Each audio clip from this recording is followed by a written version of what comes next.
Hi friends, welcome to Rajahmundry home recipes.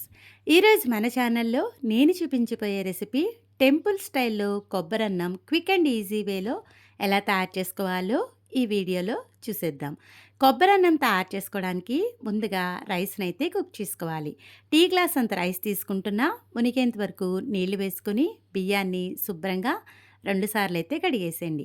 ఏ గ్లాస్‌తో బియ్యం తీసుకుంటారో అదే గ్లాస్ తోటి 2 గ్లాసుల దాకా నీళ్లు వేసుకోవాలి. నేనిక్కడ డైరెక్ట్‌గా కుక్కర్‌లో కుక్ చేస్తున్నాను కాబట్టి లిడ్ క్లోజ్ చేసి విజిల్ పెట్టి మీడియం ఫ్లేమ్ మీద 2 విజిల్స్ రానిస్తున్నా. మీరు వేరొక వెసల్‌లో పెట్టి కుక్ చేసేలా అయితే 3 విజిల్స్ అయితే రానివ్వండి. ఇలా విజిల్ వచ్చి కంప్లీట్‌గా ప్రెషర్ పోయిన తర్వాత కుక్కర్ మూత తీసి చూద్దాము. రైస్ చక్కగా కుక్ అయింది కదా! ఒక బౌల్‌లోకి తీసుకొని కాస్త చల్లారనివ్వండి. ఇది చల్లారేలోగా కట్ చేసి పెట్టుకున్న కొబ్బరి ముక్కలను మిక్సీ జార్‌లో వేసుకొని కొబ్బరి తురుమునైతే గ్రైండ్ చేసుకోవాలి. చూడండి, ఈ విధంగా కొబ్బరి తురుమైతే రెడీ అయింది కదా! ఇప్పుడైతే కొబ్బరన్నం అయితే రెడీ చేసుకుందాం. కొబ్బరన్నం చేసుకోవడానికి స్టవ్ ఆన్ చేసి పాన్ పెట్టి 2 టేబుల్ స్పూన్స్ దాకా నెయ్యి వేసుకుంటున్నా. ఇలా నేతితో తాలింపు పెట్టుకుంటే కమ్మగా ఉంటుంది. మీకు వద్దనుకుంటే కొద్దిగా నూనె, కొద్దిగా నెయ్యి కూడా వేసుకోవచ్చు. 1 స్పూన్ దాకా మినపప్పు, 1 స్పూన్ దాకా జీలకర్ర, 1 స్పూన్ దాకా మిరియాలు కూడా వేసుకోండి. మిరియాలు వేయడం వల్ల స్పైసీగా ఉండి ఫ్లేవర్ చాలా బాగుంటుంది. 1 స్పూన్ దాకా శనగపప్పును కూడా వేసుకొని మీడియం ఫ్లేమ్లో పెట్టుకుని పోపుని మాడకుండా కలుపుతా ఫ్రై చేయండి.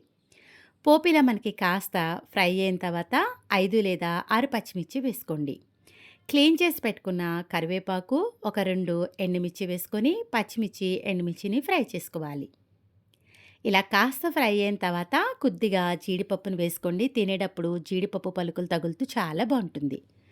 మీడియం ఫ్లేమ్లో పెట్టుకుని జీడిపప్పును కలుపుతా ఫ్రై చేయండి. ఇలా ఫ్రై అయిన తర్వాత రుచికి సరిపడా ఉప్పు వేసుకోవాలి. ఉప్పు అంతా కూడా ఈవెన్గా కలిసేలాగా కలిపేసుకోండి. ఇలా కలిసిన తర్వాత 1 కప్పు నిండా ఉడికించుకున్న అన్నం తీసుకుంటే అదే కప్ తోటి 3/4 కప్ దాకా కొబ్బరి తురుము వేసుకోండి. ఇలా వేసుకుంటే కమ్మగా ఉంటుంది. కొబ్బరి తురుము వేసిన తర్వాత ఫ్లేమ్ని లో ఫ్లేమ్లో పెట్టుకొని కలుపుతా 2-3 నిమిషాల పాటు ఫ్రై చేయండి. ఇలా 5 నిమిషాల లోపే మాత్రమే ఫ్రై చేయండి. మరి ఎక్కువసేపు ఫ్రై చేస్తారంటే కొబ్బరి తురుము మాడిపోయి కొబ్బరన్నం రుచి మారిపోతుంది. ఇలా వేగిన తర్వాత ఉడికించి పెట్టుకున్న అన్నాన్ని వేసుకొని అన్నంలోకి పోపు, కొబ్బరి తురుము అంతా కూడా బాగా కలిసేలాగా ఈవెన్‌గా మిక్స్ చేసేసుకోండి. చూడండి, చక్కగా కలిసిపోయింది కదా! 1 స్పూన్ దాకా మిరియాల పొడి వేసుకుంటే స్పైసీగా ఉండి కొబ్బరన్నం చాలా బాగుంటుంది. మిరియాల పొడి అంతా కూడా అన్నంలో బాగా కలిసేలాగా కలిపేసుకోవాలి.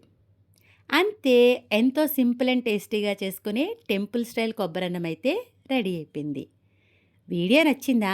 అయితే ఒక్క లైక్ ఇచ్చేయండి. మీరిచ్చే లైక్ వల్ల మన వీడియో ఇలాంటి మరికొంతమందికి అయితే చేరుతుంది.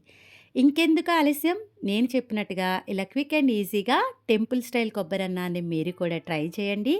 చేశాక ఎలా వచ్చిందనేది మీ అమూల్యమైన ఫీడ్బ్యాక్ని నా కామెంట్ సెక్షన్లో తెలియజేయండి. Thanks for watching my video. Please like, comment, share, subscribe my channel.